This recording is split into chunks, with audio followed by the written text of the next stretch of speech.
ವೀರಶೈವ ಮಹಾಸಭಾದ ಅಧ್ಯಕ್ಷರಾಗಿದ್ದರು. ಈ ಗಳಿಗೆವರೆಗೂ ಕೂಡ ಆಗಿದ್ದರು. ಅವರು 69ರಲ್ಲಿ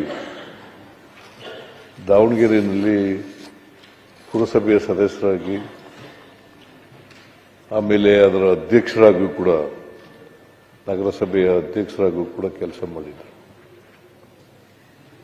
ತಮ್ಮ 63ನೇ ವಯಸ್ಸಿನಲ್ಲಿ ಶಾಸಕರಾದರು. 1994ರಲ್ಲಿ ಶಾಸಕರಾದರು. 6 ಬಾರಿ ಶಾಸಕರಾಗಿ ಆಯ್ಕೆಯಾಗಿದ್ದರು. 6 ಬಾರಿ. ಒಮ್ಮೆ ಸಂಸತ್ತಿನ ಸದಸ್ಯರಾಗೂ ಕೂಡ ಆಯ್ಕೆಯಾಗಿದ್ದರು. ಅವರು ಬಹಳ ದೀರ್ಘಕಾಲ ರಾಜಕೀಯದಲ್ಲಿದ್ದರು. ಇವತ್ತು ದಾವಣಗೆರೆಗೆ ಅದು ಆರ್ಥಿಕವಾಗಿ, ಸಾಮಾಜಿಕವಾಗಿ, ಶೈಕ್ಷಣಿಕವಾಗಿ ಮುಂದುವರೆದಿದ್ರೆ ಶಾಮನೂರು ಶಿವಶಂಕರಪ್ಪನವರು ಕಾರಣ ಅಂತಕ್ಕಂಥ ಮಾತುಗಳನ್ನು ಹೇಳಲಿಕ್ಕೆ ಬಯಸ್ತಾ ಇದ್ದಾರೆ. ದಾವಣಗೆರೆಯನ್ನ ವಿದ್ಯಾಕಾಶಿಯಾಗಿ ಮಾಡಿದ್ದಾರೆ. ಇಂಜಿನಿಯರಿಂಗು ಮತ್ತು ಮೆಡಿಕಲ್ ಕಾಲೇಜುಗಳು, ಇತರ ಸಂಸ್ಥೆಗಳನ್ನು ತೆಗೆದು ಬಹಳ ದೀರ್ಘಕಾಲ ಬಾಪೂಜಿ ವಿದ್ಯಾಸಂಸ್ಥೆಯನ್ನು ಪ್ರಾರಂಭ ಮಾಡಿದವರೇ ಇವರು. ಒಬ್ಬ ವ್ಯಾಪಾರಗಾರರಾಗಿ ಪ್ರಾರಂಭ ಮಾಡಿ ಅವರು ಸಾಮಾಜಿಕ, ಆರ್ಥಿಕ, ಶೈಕ್ಷಣಿಕ, ಸಾಮಾಜಿಕ ಕ್ಷೇತ್ರಗಳಲ್ಲಿ ತಮ್ಮದೇ ಆದಂಥ ಛಾಪನ್ನು ಮೂಡಿಸಿದ್ದಾರೆ. ಇವರು ಅಲ್ಲಿ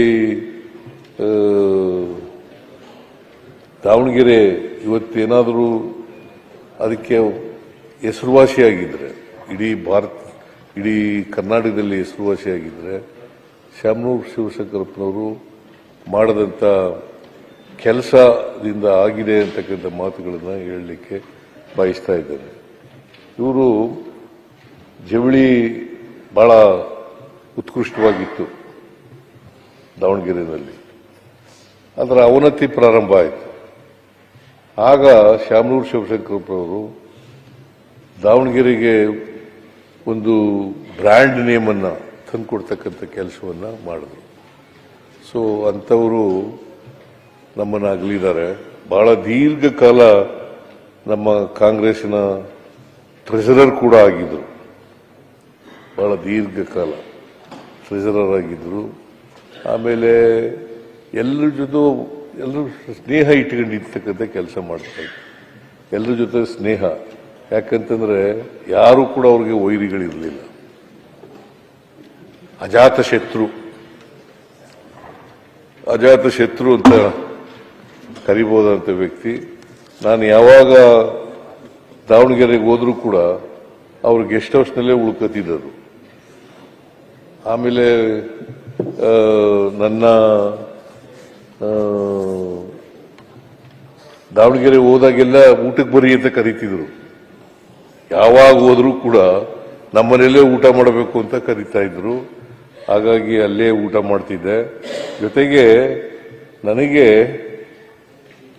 75 ವರ್ಷ ಮುಗೀತಲ್ಲ, ಆಗ ಅವ್ರ ಜಾಗದಲ್ಲೇ ನಾನು ಫಂಕ್ಷನ್ ಅನ್ನು ಮಾಡಿದ್ದು. ಸೊ ಹಾಗಾಗಿ ಅದೇ ಕೊನೆ ಊಟದ ಹಬ್ಬ ನಾನು ಆಚರಣೆ ಮಾಡ್ಕೊಂಡಿದ್ದು. ಮತ್ತು ಅದೇ ಮೊದಲು ಎಲ್ಲಿವರೆಗೆ. ಯಾಕಂದ್ರೆ ನನಗೆ ಊಟದ ತಾರೀಖೆ ಗೊತ್ತಿಲ್ಲ ಕರೆಕ್ಟಾಗಿ. ಮೇಷ್ಟ್ರು ಬರ್ಕೊಂಡಿರೋದು 5ನೇ ತರಗತಿಗೆ ನೇರವಾಗಿ ನಾನು ಅಡ್ಮಿಷನ್ಸ್ ಆಗುವಾಗ ಮೇಷ್ಟ್ರು, ರಾಜಪ್ಪನ ಮೇಷ್ಟ್ರು ಬರ್ಕೊಂಡಂಥ ಡೇಟೇ ನನಗೆ ಊಟದ ತಾರೀಕು. ಅದರಿಂದ ನನಗೆ ಡೇಟ್ ಆಫ್ ಬರ್ತ್, ಯಾಕಂದ್ರೆ ನಮ್ಮಮ್ಮ ನಮ್ಮಪ್ಪ ಎಲ್ಲರೂ ಕೂಡ ಹೆಬ್ಬೆಟ್ಟು ಹೊತ್ತವರು, ಅವಿದ್ಯಾವಂತರು. ಹಾಗಾಗಿ ಡೇಟ್ ಆಫ್ ಬರ್ತ್ ಬರ್ಕೊಂಡಿರಲಿಲ್ಲ. ಹಾಗಾಗಿ ಅವ್ರು ದಾವಣಗೆರೆಯಲ್ಲೇ ನಾನು ಆಯ್ಕೆ ಮಾಡಿದೆ. ಅವ್ರ ಜಾಗದಲ್ಲೇ 75ನೇ ವರ್ಷದ ಜನ್ಮದಿನವನ್ನು ಆಚರಣೆ ಮಾಡ್ಕೊಳ್ತಕ್ಕಂಥ ಕೆಲಸವನ್ನು ಮಾಡಿದ್ದೆ.